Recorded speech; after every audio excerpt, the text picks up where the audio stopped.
জাকসু নির্বাচনে প্রচারণার খবর জানাতে জাহাঙ্গীরনগর বিশ্ববিদ্যালয়ে আছেন সহকর্মী মোজাফফর হোসেন জয়। সরাসরি যাচ্ছে তার কাছে। জয়,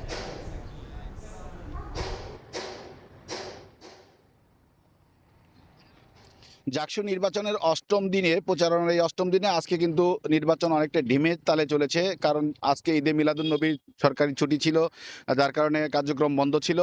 এর এর পাশাপাশি কিন্তু জাহাঙ্গীরনগর বিশ্ববিদ্যালয়ে আমরা দেখেছি বেলা 1:45টার দিকে জাহাঙ্গীরনগর বিশ্ববিদ্যালয়ের অদম্য 24-এর পাদদেশে বাংলাদেশ ছাত্র দলের যে জাহাঙ্গীরনগর শাখার যে প্যানেল ঘোষণা করেছে, সেই প্যানেলের পক্ষ থেকে একটি ইশতেহার ঘোষণা করা হয়েছে। সেই ইশতেহারে মূলত 4টি মূল বিষয়কে প্রাধান্য দিয়েছেন তারা, এবং তারা তাদের পক্ষ থেকে যে ভিপি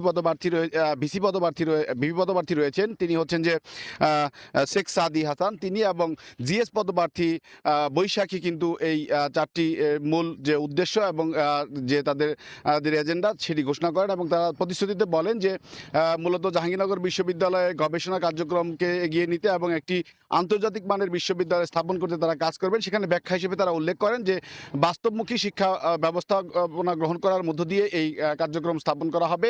একই সাথে তারা ঘোষণা করেন যে বিশ্ববিদ্যালয়ে যে জীববৈচিত্র্য এবং প্রাকৃতিক যে সৌন্দর্য রয়েছে তাকে সুরক্ষা করার জন্য তারা নিশ্চিত করবে, এবং একই সাথে নারীদের স্বাধীনতা আনয়নে বিশ্ববিদ্যালয় ক্যাম্পাসে কাজ করবেন বলে তারা জানিয়েছেন। তাদের মূল 8টি প্রতিশ্রুতি তারা দিয়েছেন, তা বাস্তবায়নের লক্ষ্যে তারা যদি বিজয়ী হতে পারেন তাহলে তারা বাস্তবায়ন করবেন বলে এমনটি জানিয়েছেন তাদের এজেন্ডাতে, এবং তাদের আজকের এই নির্বাচনী ইশতেহারে তারা ঘোষণা করেছেন এই 8টি ঘোষণা। জাহাঙ্গীরনগর বিশ্ববিদ্যালয় থেকে জাকসু নির্বাচনের আমার কাছে এই ছিল সর্বশেষ তথ্য।